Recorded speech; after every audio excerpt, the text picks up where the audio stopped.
Okay, friends, let's get started. I'm sure other people will be joining us over the course of the next few minutes, but we should begin on time. Dear friends, welcome to Environment Cafe 613, hosted by the Ottawa Environment Forum. It's a pleasure to see you all here as we explore the issue of climate change in Ottawa, the risks, the city's plan and actions to protect residents, services, and critical infrastructure, and what we can do as individuals and communities to prepare for and adapt to a changing climate. We're delighted to be joined by our guest speakers from the City of Ottawa's Climate Change and Resiliency area, Barbara Greenberg and Sami Rehman. We acknowledge that we are meeting on the unceded territory of the Algonquin Anishinaabe Nation, the traditional stewards of the Ottawa region. I'm your host, Sherry Kelly. The Ottawa Environment Forum, a Baha'i-inspired group, organizes monthly environmental presentations and an annual environment fair connecting community members and local organizations. Our mission is to deepen understanding, encourage positive discourse, and promote engagement in environmental sustainability for the well-being of the earth and humankind. Before we get started with tonight's program, here are a few housekeeping notes. We welcome your engaged participation in this evening's program and discussion. In order to ensure everyone's enjoyment, please keep your mics turned off unless speaking, and make your comments brief during the Q&A so everyone has an opportunity to take part. If you would like to receive updates about our upcoming Environment Cafe 613 programs, please feel free to share your email address in the chat or visit our website at ottawaenvironment.ca to send us a message. Finally, I would like to make everyone aware that this evening's presentation will be recorded and that the views expressed are those of the individuals and not of the Ottawa Baha'i community or its institutions. We'll begin with a short multi-faith devotional featuring readings from the religion of God, which has been founded by all the prophets, the most recent being Baha'u'llah and the Baha'i faith. The writings reflect the spiritual quality of resilience, which we use to prepare for and overcome adversity in dealing with life's challenges. Let's begin our spiritual program with a poem called Seeds of Resilience by Jacqueline Russell of the Grown Up Navajo community, and then we'll start with our first reader.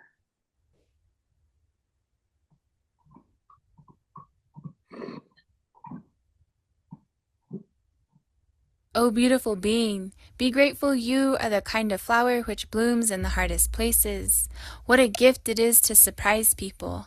How you show your ability to breathe underwater as they try to drown you, or when they push you off glass cliffs only to watch you fly. How gorgeous you are when your faith in yourself shines like the sun, burning away clouds of doubt bystanders cast out to try to shade your day. Frenetic grace. Those are the words I use to describe you, as your spirit moves with force, like lightning dancing on the hills during a warm summer monsoon. You strike.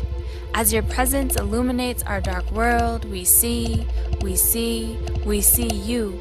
We see how love is the seed of our resilience.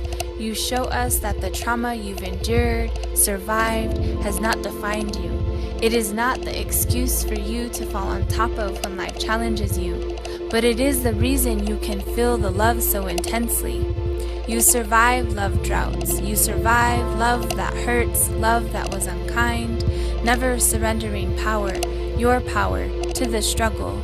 You took the scars left on your body, peeled them away, sewed them together, creating a quilt, made from these imperfections and lies the most intricate designs. It became the reassurance you get through the next trial, confirmation you have moved mountains before. This quilt is your comfort and proof that even pain can be worn eloquently. With your love, you showed us that trauma, heartache, betrayal was the greatest gift you could receive because it challenged you to be your own healer. You used the medicine in your heart to heal your wounds. Your example is lived out, prayed into existence, shared through the precious vessel that is your life. You heal by loving fearlessly.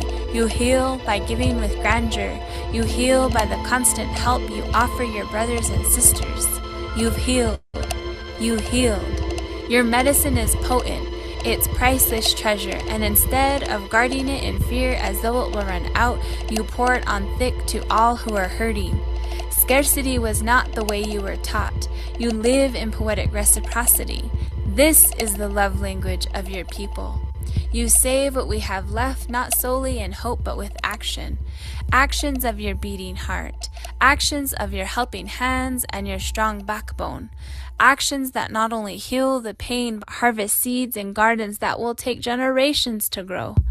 To some this is daunting, to till soil of the land whose fruit you will never eat, enjoy, or relish. Oh, but you know the work you are giving will be felt by more than you. And this is the gift you pray for, to plant seeds of love today for people who you will only meet in your prayers.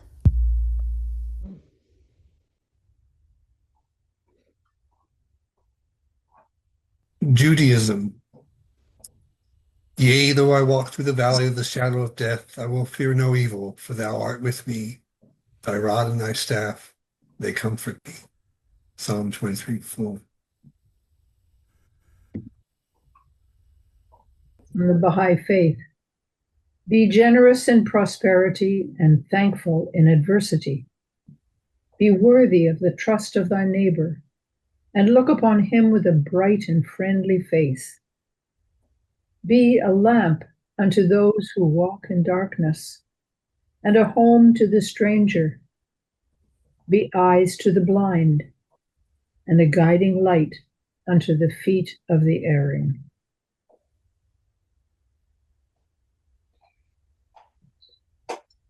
Buddhism. By effort and heedfulness, discipline and self-mastery, let the wise one make for himself an island which no flood can overwhelm. The Dhammapada 25.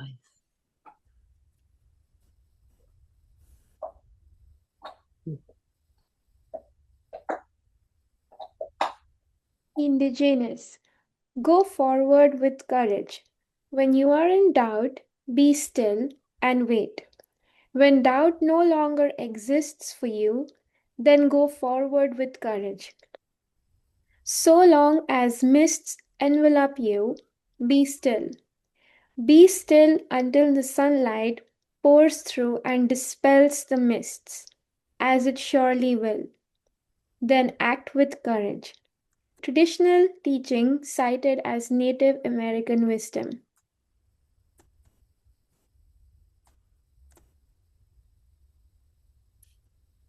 Zoroastrian. Be it known that the soul lives through wisdom and foresight and dies through evil thought and obstinacy.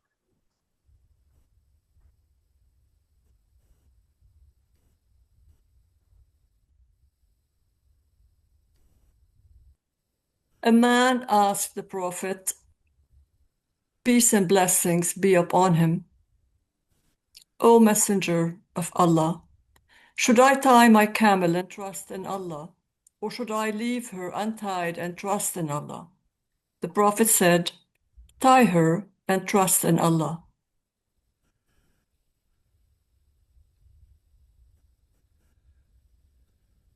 Christianity. God grant me the serenity to accept the things I cannot change, courage to change the things I can, and wisdom to know the difference.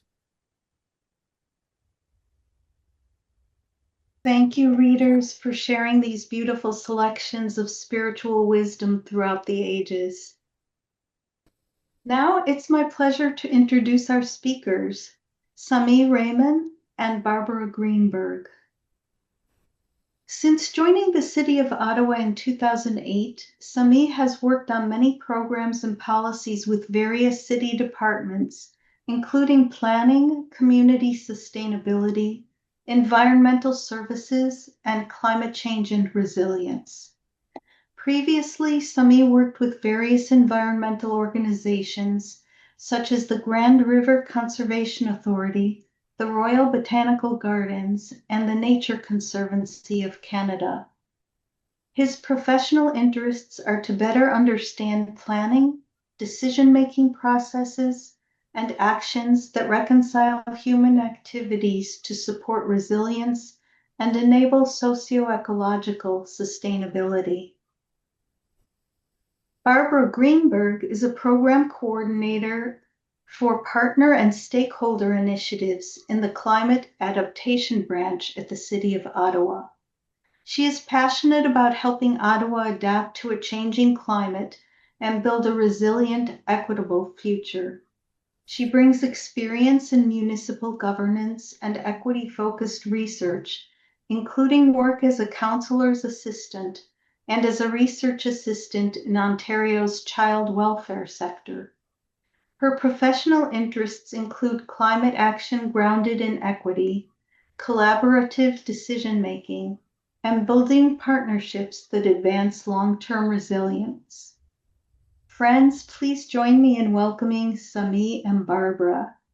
We're excited to have you here and we're looking forward to your presentation. Great. Thank you very much. I trust everyone can hear me fine. So I'd like to thank you, and it's a pleasure to be here today and to have an opportunity to tell you about our work. My name is Sami Rehman, and I'm part of the Climate Adaptation Branch. That's responsible for climate adaptation in the city's climate change and resilience team. I'm joined today by Barbara Greenberg, also part of the Climate Adaptation Branch. And today's presentation will include an overview of the city's climate resilience strategy, which is called Climate Ready Ottawa, and how the city is preparing for the top climate risks facing Ottawa. We'll also speak briefly about some of the city programs that support residents to prepare for changing climate conditions. As well, I'd like to do a land acknowledgement. We'd like to acknowledge that Ottawa is located on unceded territory of the Anishinaabe-Algonquin Nation. The peoples of Anishinaabe-Algonquin Nation have lived in this territory for millennia. Today, Ottawa is home to approximately 40,000 First Nation, Inuit, and Métis people. Ottawa's Indigenous community is diverse, representing many nations, languages, and customs. The city honors the land of the First Peoples, as well as all First Nations, Inuit, and Métis in Ottawa, and their valuable past and present contributions to this land. Excellent, thank you. So you may be asking, why are we acting now for Ottawa's future climate? Well, in reality, Ottawa is already experiencing climate impacts from severe storms, flooding, prolonged heat events, and poor air quality. Average temperatures have risen, and trends point to more frequent, intense events. In other words, the future will be warmer, wetter, and wilder. Our approach is to move from reactive recovery to proactive risk reduction, because early action is safer and more cost-effective than repairing damage after the fact. If you look at the graph, it illustrates the trajectory that we're heading. For example, we'll have more hot days, which is defined as over 30 degrees, which will be 2.5 times more in the 2030s and 4 times more in the 2050s. So that will take us from 11 days to 25 to 43 days with over 30 degrees. We'll have more damaging freeze thaw in the winter. We'll have more intense rainstorms and more extreme weather like severe winds, ice storms, and wildfire smoke or drought.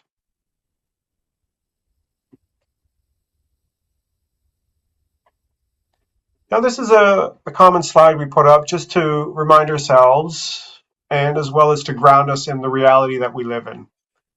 Extreme events have affected many of us. There's river flooding, basement flooding from heavy rains, the derecho, tornadoes, ice storms, wildfire smoke. These events disrupt daily life, harm our health, and strain our budgets. As you listen, consider which events have affected you or your community. Climate Ready Ottawa is designed to reduce these impacts and speed recovery when they do occur. Today, we're discussing a key initiative of the city's Climate Change Master Plan, which was approved by Council in 2020. The Climate Change Master Plan provides the overarching framework that guides how Ottawa will both mitigate and adapt to climate change over the coming decades. Now, mitigation refers to the need to reduce greenhouse gas emissions. In other words, how we lower the city's contribution to climate change to avoid unmanageable impacts. Energy evolution is the city's plan on how to meet Ottawa's emission reduction targets and is now being implemented. Adaptation, on the other hand, is how we prepare for the impacts of climate change, how we manage the unavoidable impacts that result from past and current global emissions. Now, today's session will focus on climate adaptation or resiliency.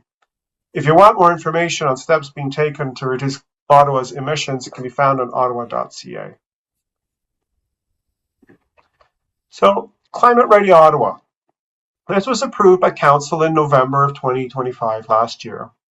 It's a long-term strategy and a 5-year action plan to address top risks.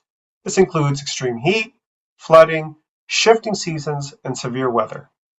Climate Ready Ottawa aims to protect people, property, and critical services, to control costs and build community preparedness. The citywide strategy was developed and will be implemented by multiple departments and in partnership with various community partners. It includes 3 major components. It's a long-term objectives. It describes the existing programs to be continued or scaled up. It also includes new projects and innovation to fill the key gaps. So the strategy focuses on actions to address the most significant vulnerabilities facing City of Ottawa and its residents. So a bit of a story and how we got here is Climate Ready Ottawa has been developed through 3 key phases to ensure that the strategy is evidence-based, and that's fairly important for us. A report on Ottawa's climate projections was completed in 2020 to help understand how Ottawa's climate is expected to change. This was followed by a climate vulnerability and risk assessment in 2022 that identified the top risks to Ottawa, and both of these documents were received and approved by Council. The draft long-term strategy and action plan was developed and released for public feedback in 2025 last year and was also approved by Council. Each step included extensive engagement with departments across the city, residents, and community partners. The time has been deliberate, and it reflects the complexity of the work and the need for collaboration across all city departments and partners. I want to highlight that we have not waited to act, but the city has been taking early actions, and we'll get to those details in a few slides. So the city's risk and vulnerability and risk assessment identified the top risks in Ottawa. Ottawa has had a good start in the climate resiliency, but without further proactive action, climate risks will escalate, increasing costs, service disruptions, and impacts on vulnerable populations. The greatest risks to our communities come from extreme heat, flooding, extreme weather. However, wildfire smoke, drought, and new diseases and illnesses are also on the rise. We must also ensure core city services continue to function during extreme weather. We've already taken steps to protect our drinking water and wastewater plants, and now we'll focus on other critical facilities and services. We can expect rising costs for building maintenance, for road and pipe renewal, and emergency response, driven by climate change and more frequent extreme weather. But research shows that acting early is more cost-effective than waiting after damage has occurred. and protecting our natural environment provides important climate benefits. A final note, and an important one for us, is that risks are not felt equally. The strategy pays attention to those who may be disproportionately impacted by climate change. So at this point, I'm going to pass the microphone over to Barbara. And thank you, Sami. So as Sami mentioned earlier, we are not starting from scratch with Climate Ready Ottawa. So the city had already been taking important early steps. Before the strategy was finalized, the city began advancing work to address known climate risks. And this includes strengthening climate considerations in major city policies and long-range planning, as well as beginning to integrate climate risks into budgeting and investment decisions, and launching and updating programs that help residents protect their homes from flooding and heat. The city also refreshed homeowner programs like the Residential Protective Plumbing Program and Rain Ready Ottawa so that residents can take action directly. And together, these efforts have given us a strong foundation for a more resilient city and prepare us to scale up investment and action to address the city's highest climate risk in the years ahead. Climate Ready Ottawa outlines the city's long-term strategy to prepare for its top climate risks, and it is organized around 4 pillars supported by citywide integration, and it ensures that climate preparedness is embedded into city planning and decision-making. So each pillar is backed by clear strategic objectives and key actions, covering both city operations as well as community resilience. The strategy sets the long-term vision and the 5-year action plan. So it's focused on the most pressing risks to people, property, as well as city services. And the strategy includes the 7 priority programs, which fall under the 4 themes. The 4 themes are resilient communities, and this is supporting residents and neighborhoods facing flooding, extreme heat, and health impacts. And then there's the resilient infrastructure area, which is designing and maintaining buildings, roads, and water systems to withstand future climate conditions. And we have the resilient natural environment, which is about protecting and enhancing trees, green spaces, and our natural systems. And then extreme weather, so strengthening the city's ability to respond to more frequent and severe events. And across all themes, the strategy emphasizes integrating climate considerations into budgets, corporate processes, as well as decision making. And so next, I'll take you through the priority programs in more detail. So there are 3 priority programs under resilient communities. The first is the Flood Preparedness Program. This program helps reduce flood risks and supports residents in preparing for riverine and heavy rain flooding. And the 5-year priorities for this program focus on public education, homeowner supports, and advancing key flood risk planning and mitigation efforts. The second priority program is the cooling strategy, and this program reduces health risks from extreme heat, especially for vulnerable residents. Priorities here include expanding public cooling options, increasing outreach, and integrating cooling measures into parks, housing, and community planning. The third program is the Community Climate Preparedness Program. This program strengthens residents' ability to prepare for climate-related hazards such as wildfire smoke, drought, disease, and extreme weather. So the priorities for this program include targeted outreach, partnerships with community organizations, and programs that support community-led preparedness and resilient home upgrades.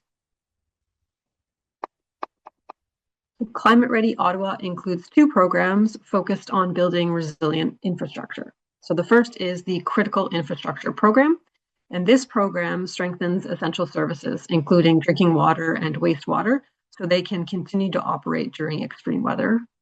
The 5-year priorities include advancing projects that address the highest risks identified through completed climate risk assessments, such as flooding or power disruptions at key facilities.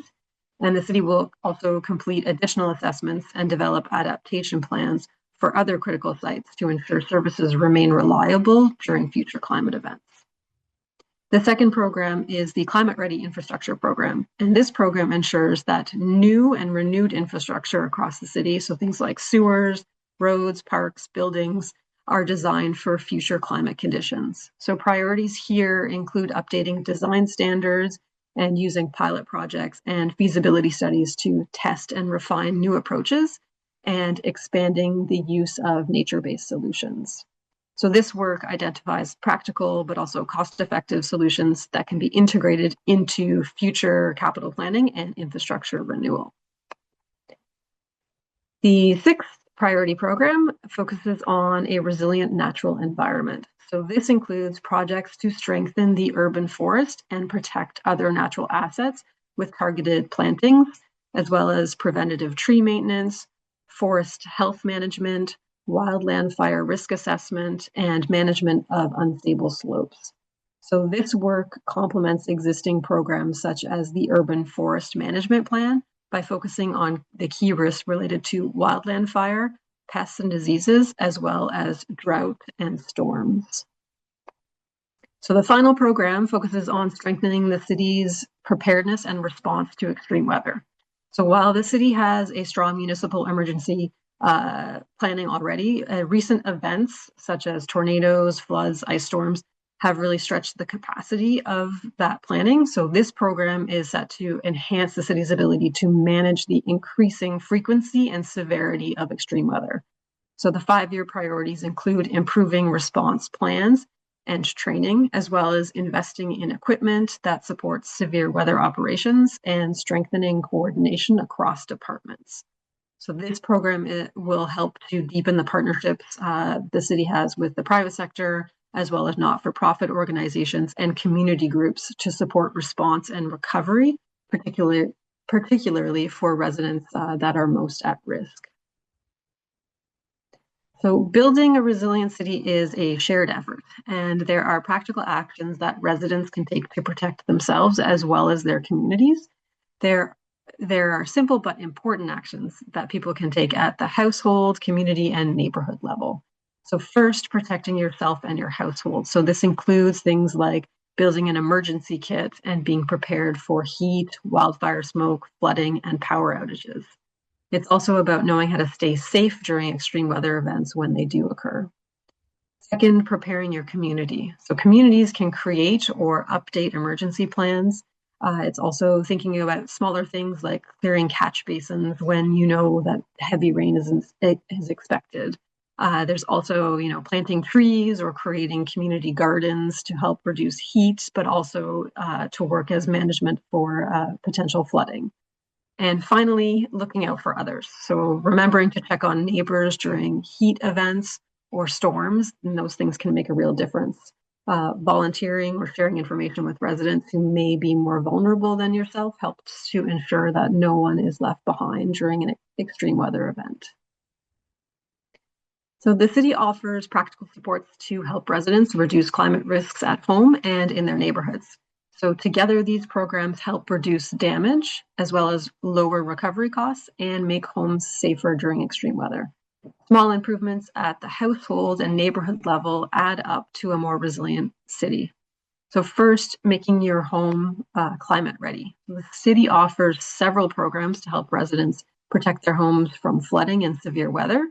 A key support in this is the Residential Protective Plumbing Program, which provides rebates for measures such as backwater valves, sump pumps, and backup power systems that help prevent basement flooding. For residents who do experience sewer-related basement flooding, the city has the Compassionate Grant Program, which offers up to $1,000 to help with cleanup or replacement costs should that occur. There's also the Rain Ready Ottawa program, which includes free online courses and incentives for solutions like permeable pavement, rain gardens, downspout redirection, soak-away pits, all of these things that can help reduce the risk of flood on private property. And residents in priority flood zones may also qualify for rebates to help support these upgrades. In addition, there's the Better Homes Loan Program, which offers low-interest loans for upgrades to things such as insulation, heat pumps, battery storage, sump pumps, and waterproofing. These improvements help residents stay safe, lower energy costs, and build resilience at the same time. And finally, we have expanding Ottawa's tree canopy. So trees are one of the most effective ways to reduce extreme heat and manage stormwater. The city supports tree planting in parks, streetscapes, and schoolyards, and also offers free trees for private property through the Plant Your Place program. It's always a bit of a tongue twister when I say that. So by increasing shade and improving air quality, trees help cool the neighborhood. And this is especially important during the increasing frequent heat waves. And trees just help to strengthen the community level climate resilience itself. So climate change is already affecting how we live, work, and care for one another. And Climate Ready Ottawa is about preparing wisely, but doing so together. So the city is taking action through the long-term strategy and the concrete steps that we've outlined for you here today. But communities can also play a critical role in preparedness and recovery. And each of us at home and in our neighborhoods can make choices to help reduce risk and protect what matters most. So by acting early, we can build a safer and more resilient Ottawa for the years ahead. So we just want to thank you for inviting us here this evening and for everyone for taking time to come out and learn about these initiatives. Together, we can help build a safer, more resilient Ottawa. And I'd encourage you to have a look at the QR codes to explore some of the programs and find out how you can get involved. So on the screen, you'll see one will take you to Ottawa Public Health's Places to Cool map, and that can help you find places to keep cool during heat events. You could also sign up for Alertable, which is the system that Ottawa uses to help send out alerts to residents during extreme weather events, heat events, things like that. And you can also sign up for the climate change newsletter that the city sends out on a monthly basis to keep informed. And we would love to hear any of your questions, and we will do our best to provide you answers. Thank you. Thank you, Barbara and Sami, for a very informative presentation. It's very interesting to hear that the City of Ottawa is being proactive and that everyone can play a role in preparing for the climate change risks. So it's really a partnership between institutions, community, and residents, individuals. So I see we have a couple of hands up. Barbara and Sami, take it away.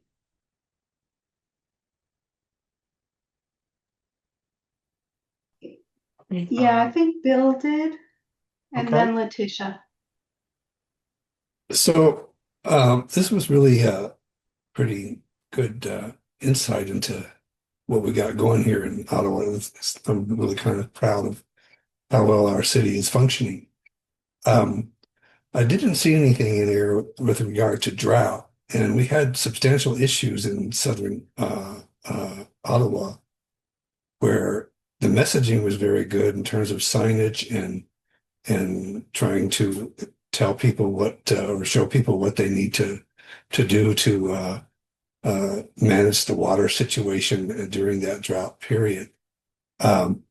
But it really made me wonder, like, what happens when we have a real drought, that extends for more than 1 year or more than one season, which is predicted to occur in the area. Does the city have a means of making sure that people in the rural areas that are living off of wells, including the farmers as well as suburbanites, to provide for water? If that occurs, is the cost of doing that exorbitant to the extent that it might be better to hook more and more of the rural area into the Ottawa urban area water system tied into the rivers? What's the thinking? What's the program with regard to that particular aspect of climate challenge? Yeah. Hi. Thanks. So you are correct that drought is an example where we have many departments that are already working on this. For instance, the infrastructure water services department. is in partnership with the conservation authorities, and they lead groundwater monitoring and communications with residents through low water response team. And so during extended droughts, the recreation and cultural and facilities services, so that's the Parks and Rec more or less, in collaboration with other departments, ensure that city facilities can support access to drinking water and showers to residents whose private wells have gone dry, and it was done this year as well. Climate Ready Ottawa will continue to monitor additional and figure out what additional supports are required through the Climate Change Executive Committee as needed. So we do a monitoring.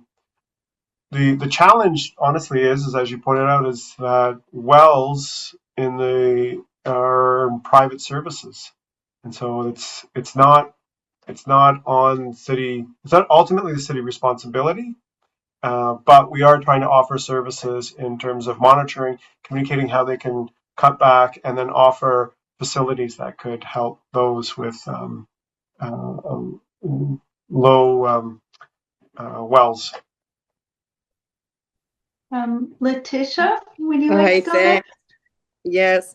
I have two questions, actually. One about multi-unit buildings and one about trees. First, I live in an apartment building, privately owned, rental, and I'm wondering if the city is considering support to companies that own multi-unit buildings to help provide better cooling services. Heating has never really been a big problem, but cooling, I find, in rental buildings is a major issue. Is the city going to support tenants that live in rental buildings? Thank you for the question. The city in collaboration with Ottawa Public Health, do reach out. They have a program where they are trying to reach out to multi-residential buildings.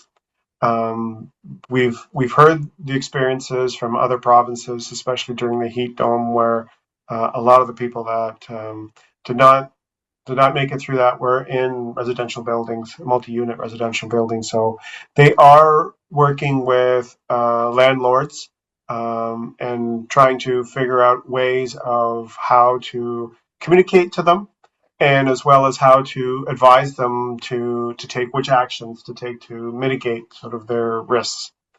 And I know your guest, who's going to be coming, I guess, next month, we'll talk about this more extensively. But at a presentation that I heard from him, one of the challenges is, if we set, and so one of the things is that you try to close your drapes and so forth, and you try to take cool baths or put your feet in cold water or put some cold ice bottles in front of a fan and move those around because you want to get cold air moving. Some buildings I know that offer like a cold refuge room in the main floor or something like that, where residents can come down. But we've also learned that that isn't necessarily always successful, because it's not always easy to get everyone out of their unit and down to that. So there are some strides, and this is a situation where we're trying and we're learning from our experiences. We are trying to work with landlords, but there are so many landlords across the city, it's hard to work with all of them. So it's something that we will be continuing and trying to improve. Maybe one place to begin for that would be having a maximum temperature bylaw, because then that forces landlords to consider how are they going to make sure that they can, live with that bylaw and not expose their tenants to extreme temperatures. My other question is about trees. There seems to be a contradiction in the city's policies about trees. On one hand, they're planting them and encouraging planting on private property, but then they're allowing developers to cut them down acres of trees. We don't seem to have a policy that helps neighborhoods protect their tree canopy. Why is there such a contradiction in city policy? Yeah. So in the urban area, there is the tree conservation bylaw. So any tree that's a certain diameter is protected, meaning that they would have to go and do a tree conservation report and submit that if to get a permit to cut it down. Now, sometimes that is included when there's a development application. And so, as part of the permit, there generally is an expectation that as many trees, or if not more trees, will be planted after the development occurs.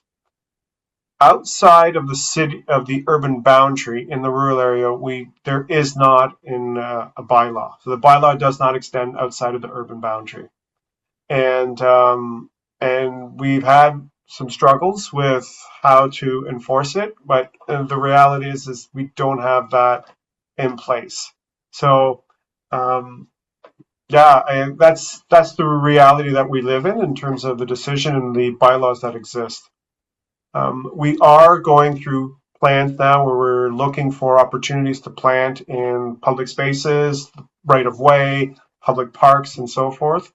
So we're looking for suggestions.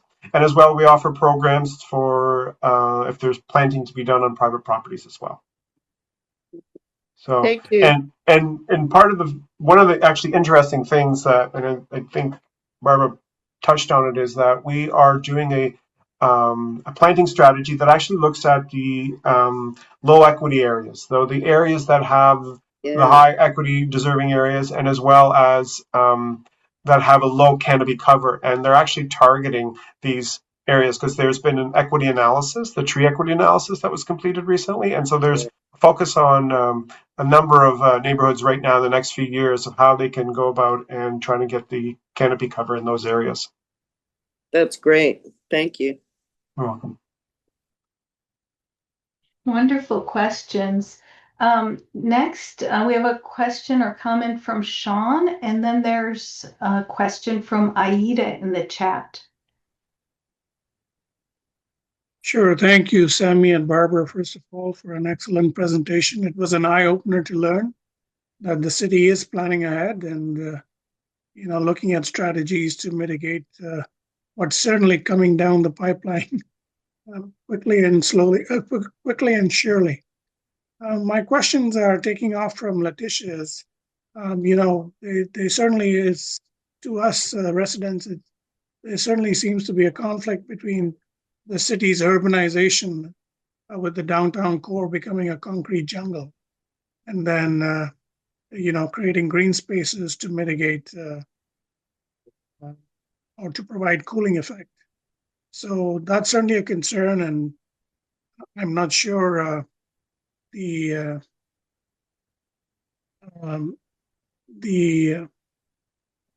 input, or rather the studies that the city is having done before developers build these properties is an arm's length study. From experience, I've realized that most of these studies are essentially funded by the developer themselves. So that itself is not an arm's length way of providing a report. So something to take back, that a study should be done totally at arm's length. So the taxpayer pays for it anyways. So why have the developer fund these reports when essentially that's a facade? The other concern was, or other question is, in terms of cooling strategies, would you provide some more detail? I gather that there'll be centers for cooling in case of extreme heat circumstances. And then there's, of course, these parks, water parks, where families can go cool off, which is a wonderful idea the city is doing. But other than that, could you provide some more detail as to the cooling strategies the city has in mind? Thank you.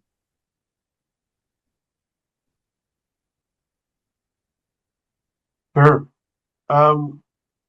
So I think what I can offer you in terms of your first concern, I'm not sure if there's a question there or not, but I think the thinking there is that development should pay for the studies, and it shouldn't necessarily come from taxpayers.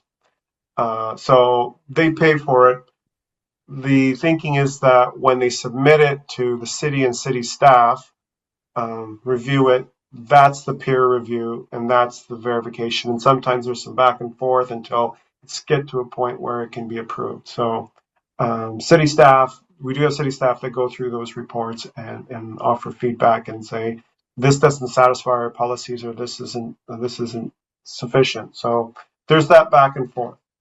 Can it be improved? I suspect there can be always areas for improvement there. So in terms of your second point, in terms of cooling, it's a multi-pronged approach. One is we're trying to also, find cooling amenities, and those whether it be shade or increased fountains, or there's actually a pilot project now of misting stations, and as well as we're trying to do more splash pads, and cooling features in parks and in the public realm projects.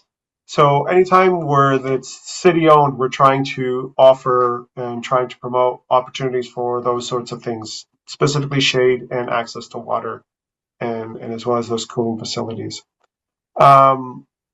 And we also offer some cooling centers as well for those who can make their way to the cooling centers where they can go in an air conditioned area and cool off and get some water and replenish if they need to. So so as well as we're also trying to do more tree planting as we were mentioned about trying, specifically in the areas that's already city owned or municipally owned.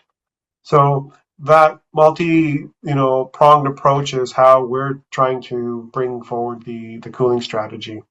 We're also working very closely with Ottawa Public Health, and they're trying to get the messaging out, trying to get recommendations of what actions people can take in order to protect themselves and their families.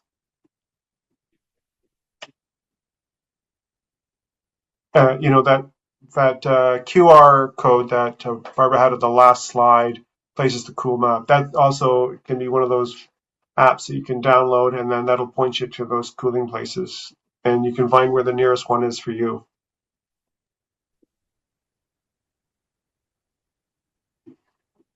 Thank you for that question and answer. Aida, you're next. Would you like to read your question out loud?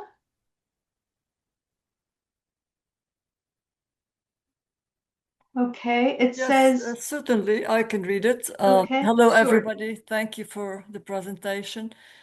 So, would the city consider framing urban food and tree planting not only as flood and heat mitigation, but also as a resilience measure for local food systems, biodiversity, and community adaptation capacity?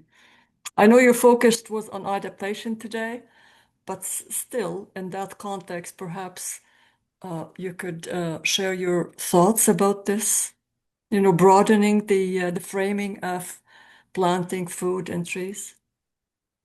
Thank you.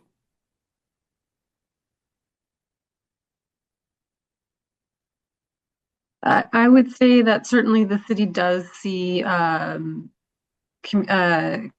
gardens and greening as part of a question of food security as well. I'm going to just drop the link in here about the community gardens and greening initiatives, and food security is a part of that discussion for sure. Sorry.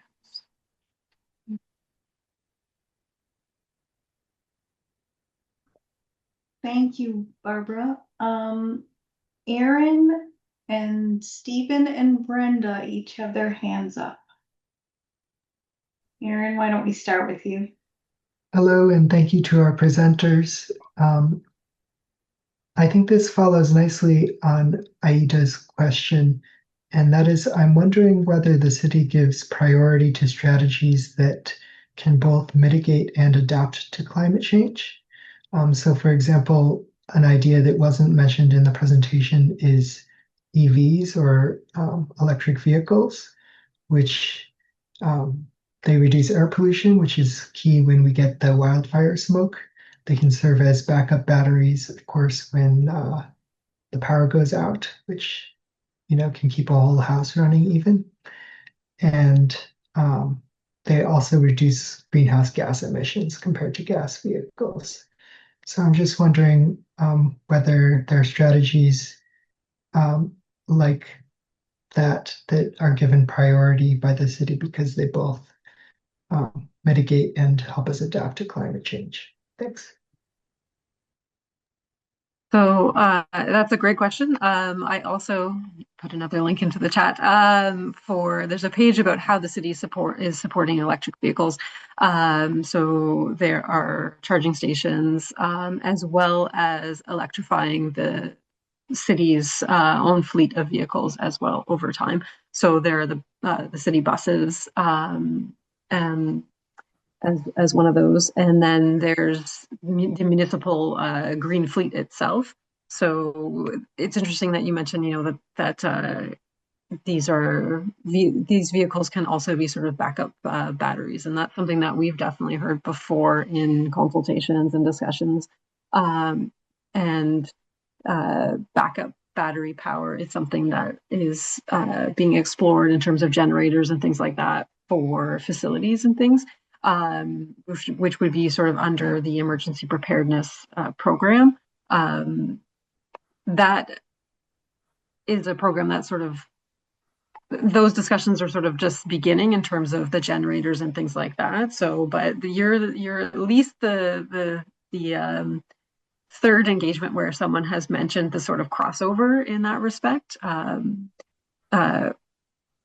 And it's definitely something that I think we'll keep hearing in terms of the work that's being done. But the city definitely is supporting electric vehicles in our own fleet for sure, as well as trying to encourage residents by having more charging stations out in the city to make that easier for people as well. Also on city facilities and city properties where we can. Thank you. Great question. Stephen, please go ahead. I may be making more comments and questions, but there may be a question that comes up out of it.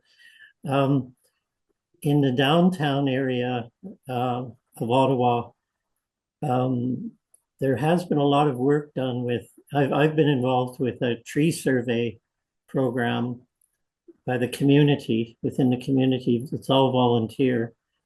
And there's also groups working on gardens and so on and it's a struggle all the time. We're in a situation where, like for the trees are, many of the large trees are very, very old, and they could easily go in a short period of time.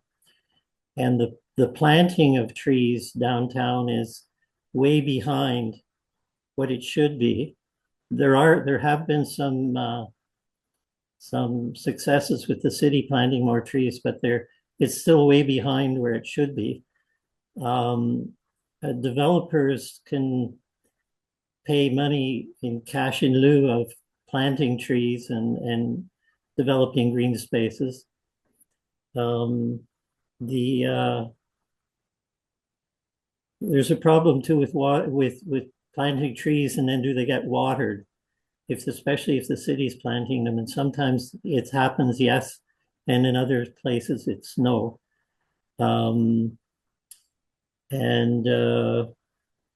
There's just a lot of difficult situations in terms of dealing with these issues, and the downtown is really a heat island already, and so if there's extra heat, it's going to be a superheat area, and it's got the highest population and highest population density, and the smallest number of parks and green spaces of anywhere in the city. So these are situations that we've been trying to grapple with. We have tried to help promote the city's tree planting programs, but we're probably going to do arrange a tree planting program ourselves as well.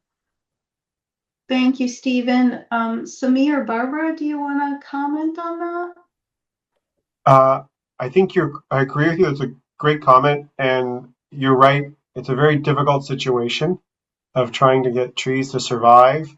A, into the ground, and B, once you do get in the ground, is to survive, because the conditions are so challenging with the lack of direct sunlight, the compaction that's around them, getting water to them, and the pollutants and the salt, all of it. It's just it's a real uphill battle for survival. What I can say though is what has been a recent success is that in the new bylaw, bylaw that was passed recently, there are provisions for more soil volumes, so that when a tree is being planted, there is requirements now for a certain amount of sufficient soil to be included. So I think that's a small win as we move forward in trying to figure out better ways of survival. But you're absolutely right. It's not easy, and it's a difficult situation because you're talking about trees, but you also mentioned green spaces, and you're absolutely right. It often is a common practice to do cash in lieu for parkland. So it's a continuous challenge we have. Is there, Barbara? Did you have anything you wanted to add? I was just going to add that as part of the discussion for Climate Ready, one of the things that we've been looking at was this discussion of, well, making sure once the tree is in the ground that it is getting watered and regularly and things like that. So I believe that that's part of the discussions for the action plan in terms of, having more or having a truck that can actually go and keep maintenance ongoing for newly planted trees. The other thing I would say is in terms of the green space and the loss or trying to get new green space in the urban core is very difficult. You may or may not be aware that councillors can sometimes have taken their cash in lieu and they use it to buy properties to then turn into park space. But of course, in the downtown core, buying properties in order to do that is quite expensive. So it can take quite a while for them to amass a large enough cash in lieu that they can do that. But we've seen that before in the core. As recently, I think there was one in Kitchissippi Ward that was opened in that regard, because it's difficult to get space back, for sure. Not impossible, but difficult. Okay, thank you. Brenda and then Amelia. Thank you. Well, I'm very impressed with Ottawa's program, how comprehensive and holistic it is. It gives me great hope that cities are responding in a positive way. I live in Northumberland County and a small community within Northumberland County. And they had an environmental officer for some years. And then out of poor health, she had to resign. And now it doesn't seem to be functioning as well, unfortunately. They have a new officer. Long story short, they don't have the comprehensive or anything like what you have going. I wondered, is this the kind of thing that the Association of Municipalities, when you come together, would speak about, and that you might be a model community for how other communities might imagining approaching doing some work like this in their own small or bigger areas? Is this the kind of thing that you could talk about when you come together with other municipalities? I have that question and then another one. I just don't. I'm wondering. Yeah, so sorry, your question is about how, if I understood it correctly, your question is about how we can, other municipalities can learn from what Yeah. we have done. Is that in Yes. Yeah. essence what your question is? Right. Right. Thank you. Yeah, no, absolutely. I think we understand as Ottawa, we're the largest populated municipality in Eastern Ontario, and we also have a great deal of knowledge and expertise that comes to the city. I don't necessarily mean just staff, but I mean the residents too that sort of inform, because the strategy was done with a lot of partners and a lot of community organizations over years, right? As we pointed out, it's been many years that this has been developed. So yeah, we would welcome if someone wants to, take anything or anything from that we've done.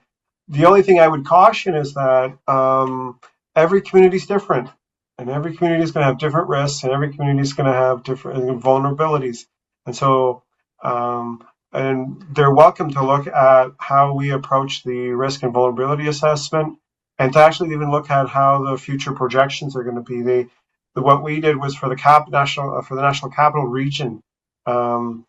Your area might be slightly different in terms of what the new projections are going to be. What we've done is very tailored to Ottawa in many ways. There will be some commonalities, certainly, but would certainly look at your specific municipalities, assets and vulnerabilities. Okay. Yeah, so I would definitely look at what you have online, because we're trying to get a committee, a volunteer committee established in our small municipality. The other thing I wanted to comment on was the talk more about flooding than drought. We have a forest, a number of provincial parks in our small municipality, and it was so dry last summer, and the fires came down to about an hour and a half north of where we are. And for the first time, it felt very real, because it was tinder dry in the forests. And I was hiring people to water my big trees with farm trucks that have water. But I don't know how long that's going to be possible. And I don't know what we could do about a fire, which is really in very close proximity to the town that I live in. So fires are a very big threat. And I don't know if you have much of a fire strategy. I suppose in the city, it's really more of a flooding strategy that you have to be concerned about. Yeah, we actually are going to be one of our things that we're looking at in the resilient natural areas is the wildfire risk assessment that's going to be conducted. So looking at, as you're saying, and there's a provincial guideline that can give you some guidance on that too. That looks at the compositions in the trees and sort of which forest types are most vulnerable. And what we've recently found, just south of us, where there was smoldering of a fire they thought was out, but was smoldering slowly in the peat moss in the dried up wetlands, and it sort of hung around. So there are a lot of dangers, and there's new dimensions that are coming as we're experiencing it. So with something that we're going to have to do, and I think all municipalities are going to have to do, is look at the wildland fire risk assessments. And where is that online? I'm sorry? I'm sorry I interrupted you. Where is that online? Just I could Google provincial.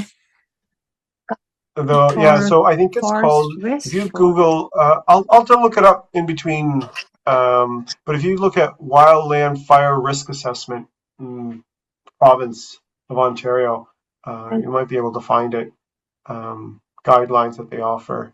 I think the more immediate thing is if it's in nearby your home, what you usually want to do is keep a big swath around your home, so that if any trees in your property or your neighbor's property catch on fire, and if they fall forward, they are still clear of your property or your home.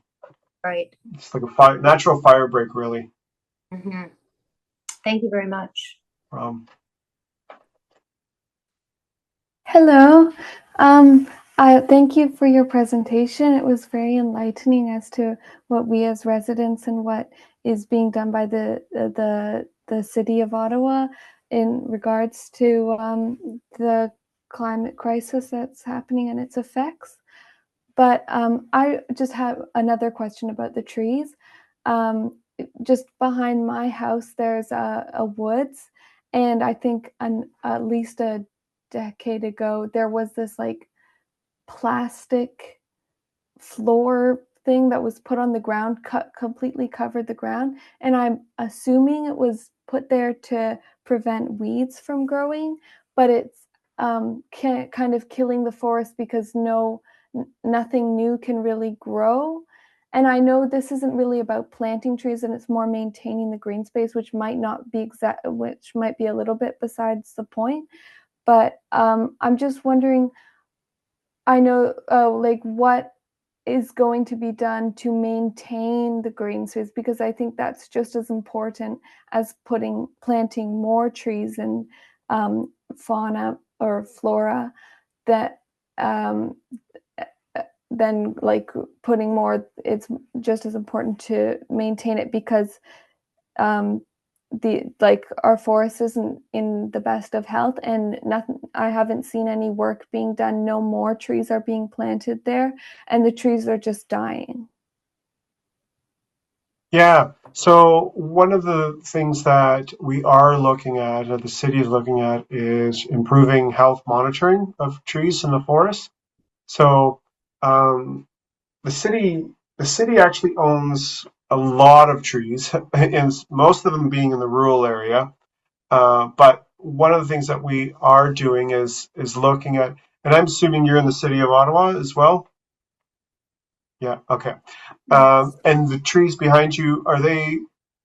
I guess I should step back from that. I'm not sure who owns the trees that are behind you, but what I can say is that we are working with forestry services who are trying to improve new methodologies of how to assess tree health, and so that they can track it, and they can monitor health, and they can also be prepared for and anticipate when there's new diseases and things of that nature that come forward, and so how they can respond quickly. So the forestry department is making strides in terms of how they can monitor health, as well as trying to track where the trees have been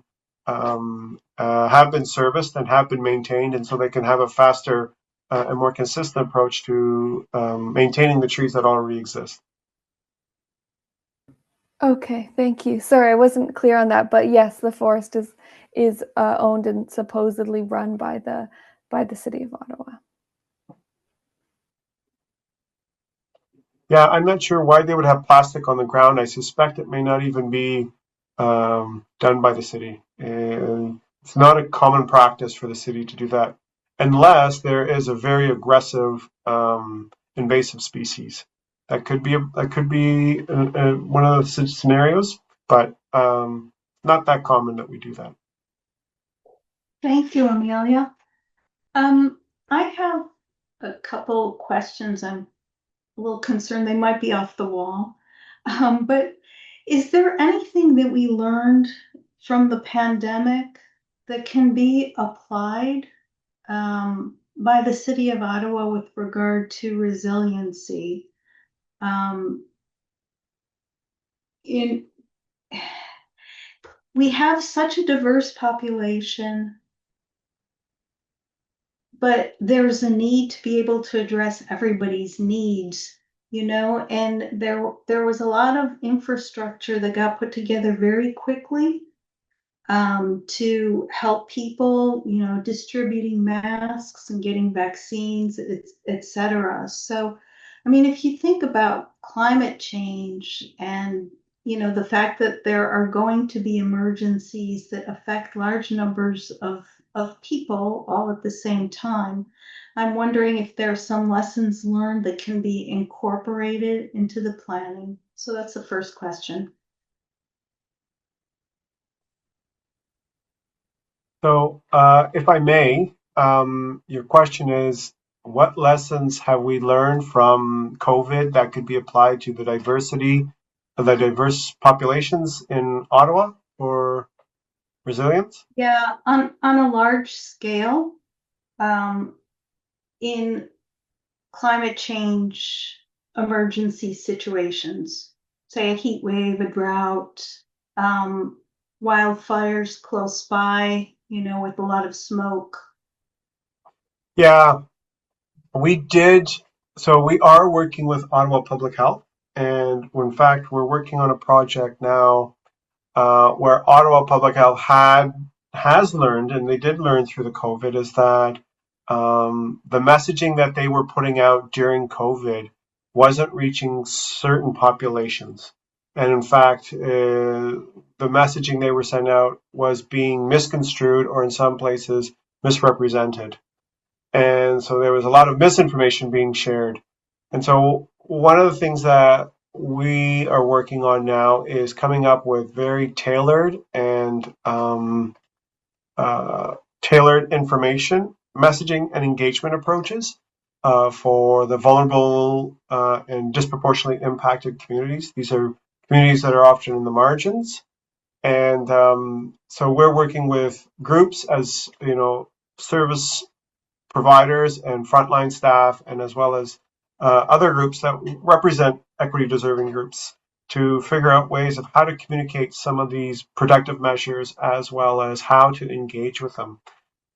Because some of these groups just don't pay attention to the Twitter feed or the mass media or listen to the radio that announcements go to. So we certainly are trying to find ways of diversifying how we communicate, but also how we engage, and coming up with very tailored messaging. So it's something that we have started working with, and Barb's actually involved in that. So if she has anything else to add.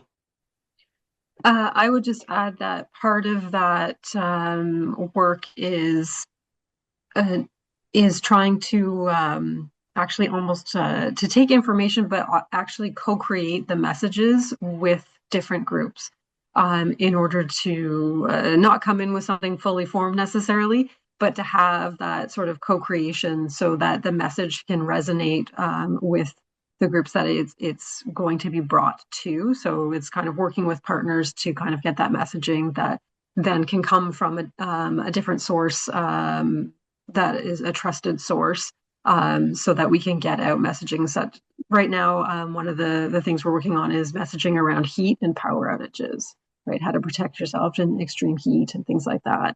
And that is about co-creating those messages, what resonates with different groups, and how they can take that and work with it to reach people that the city sort of traditionally in our traditional communications doesn't necessarily reach right now. So trying to find, as Simi said, different ways and different approaches to do that. And that was a lesson learned through COVID.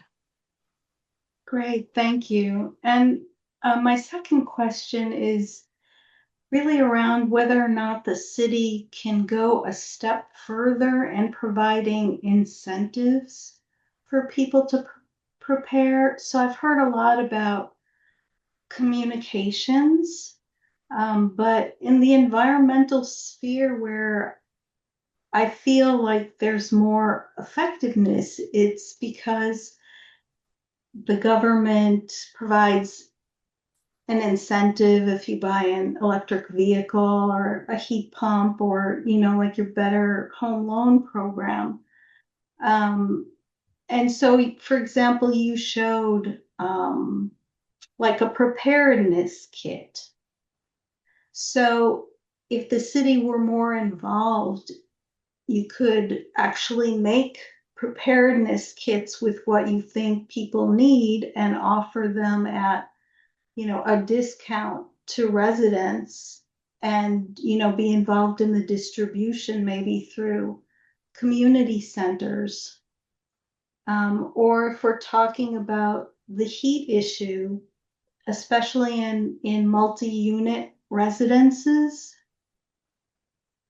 if you encourage people or the owners of the apartment buildings to purchase a single unit air conditioner that residents could have in their own unit, because there are vulnerable populations that are not going to take advantage of, say, cooling centers or cooling rooms. And maybe the market price for this is $300, but you make them available for $250 or something, or some kind of a rebate or credit. It seems to me like that would go a little bit further in terms of getting populations to prepare. And that's, with, I guess, the carrot approach, rather than the stick approach, which I think Letitia had mentioned, which might be policies or regulations or something that, force landlords to, do something to meet the needs of their tenants. Yeah, and so actually, you'll be interested to know that actually part of the cooling strategy involves right now a pilot project for more funding to go towards air conditioner requests. Right now, that's being worked on, and it's coming through. So it's very targeted right now to people that would qualify. The city has something called the Essential Health and Social Supports funding. So this program is to help vulnerable low-income residents who are often older adults and not necessarily in recipients of social assistance, but have costs. This is a way to pay for costs related to health items or services, and that covers air conditioning units. So residents can apply for that funding and put that funding towards an air conditioning unit. So that program actually already exists right now, but as part of the cooling strategy, we're putting more money into that program in order to sort of top up so we can fill more requests related to this need for air conditioners. So that is something that's actually happening. Again, it's a pilot project for this year to see how that goes, to see how many requests we have and things like that. But that's something that I'm actually working on right now as part of the cooling strategy. So, yeah. Awesome. Thank you for that. Yeah. Stephen and then Bill, and I think our time is running short, so please keep that in mind. And if there's anybody that did not speak already and would like to either ask a question or comment, now would be your time.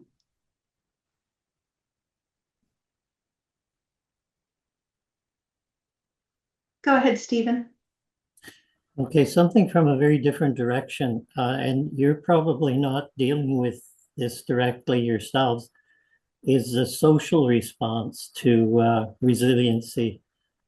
And a lot of one of the learnings of the COVID lockdown was that a lot of people were isolated, and we're finding now that there's still many people feel very isolated, and different community neighborhood groups or faith groups like the Baha'i community are trying to basically help develop better networks between people so that we have more contacts, we can get more information, we can not feel isolated, we can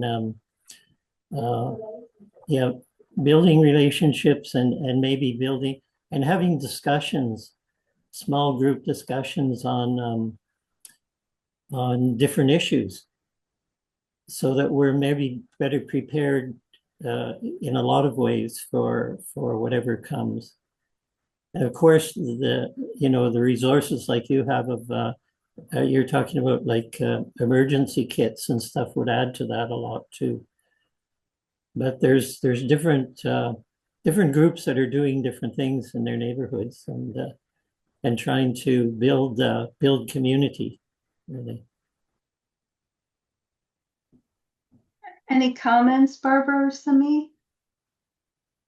I I largely support what you're saying. I think one of the things we're striving for and trying to figure out is how we can build social capital, because social capital is fundamental to resilience.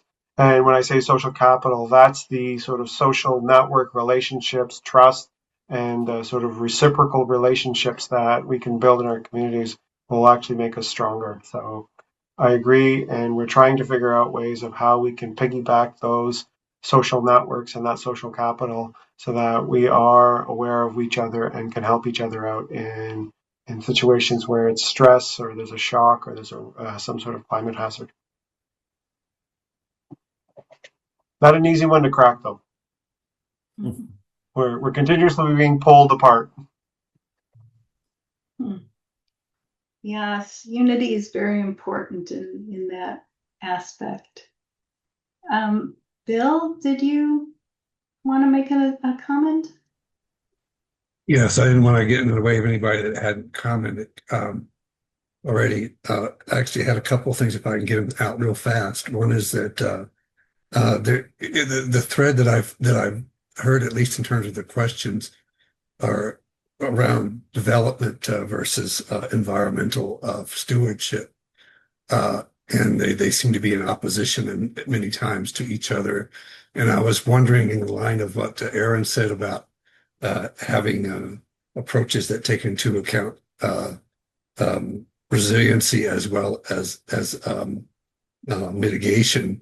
The an opposite way of looking at that is that can we have in the development realm, can we have bringing in the climate aspects and the avoiding future needs for resilience as well as preparing into the fold of development, so that essentially you have, for example, you have developments going on where they're obviously going to create more traffic in those areas than they can sustain, and then it's going to make more pollution, and there's going to be issues. They're doing things that are going to cause the need for resilience to be increased over the long term. Is there a way that we as advocates for both the environment and the health of the people in the city are able to help bring about some code changes and some understandings of what's important in terms of how we approve a development without actually challenging the need for development as a priority, but asking why can't we do this in a way that takes into account the future well-being of the community.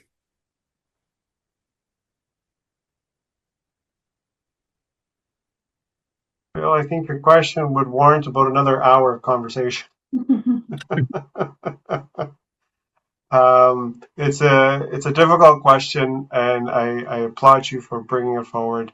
In the interest of time, I can say there's a lot of momentum right now that's putting development and housing as a priority, and there's a lot of things just being put to the side.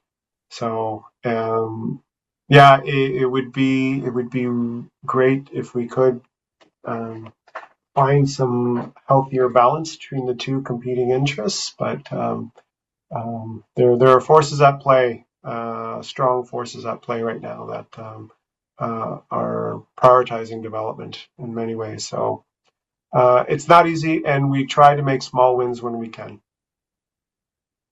But to your question, it's a fairly lengthy discussion, I think. Well, I think that was a great question and also a great response. And it reminds me of that last slide from Christianity and the devotions, about recognizing what we can change and what we can't change, and working with what we can. So I think we need to close at this point. And so what I would like to do is announce our next cafe program. And then I see people are already sending some appreciation to our speakers, Barbara and Sami, for a wonderful contribution this evening. And this was probably the most robust conversation that I've seen in one of our cafes. So I also want to applaud all of you for bringing such, thoughtful questions and comments. It felt very collaborative and very consultative, and that's really what we want to see, especially when our city staff have taken the time to speak to us on their personal time in the evenings and share the wonderful work that they're doing. And it's clear that you both are very passionate about what you're doing. So our next program will be Tuesday, March 24th at 7:30 Eastern Time. We'll be welcoming University of Ottawa Professor Glenn Kenny, an authority on human and environmental physiology, who will talk to us about the greatest emerging threat to humanity, extreme heat and climate change. So please join us for that program. And if you're not already on our email list, feel free to put your email address in our chat. So finally, as a gesture of appreciation to everyone who gathered here, we're going to share a link in the chat to a document called One Planet, One Habitation. And this is a statement that's put out by the Baha'i international community, who are working very diligently to try to transform humanity's relationship with the natural world. And there are a lot of environmental justice issues in that, and governance issues, which I think are enlightening, and which I also heard very well addressed this evening about concern for vulnerable populations in the city. And so this is just the recognition that we work well together when we recognize the oneness of humankind, and that we all live on a shared global homeland. And that gives us all certain responsibilities and also certain rights that need to be equally shared among ourselves. So again, thank you to our speakers. Thanks to Bill for the devotional program and to Aaron for hosting the meeting. And we wish you a great evening. Take care, and we look forward to seeing you in March. Thank you. Thank you very much. Thank you. Thank you. Good night.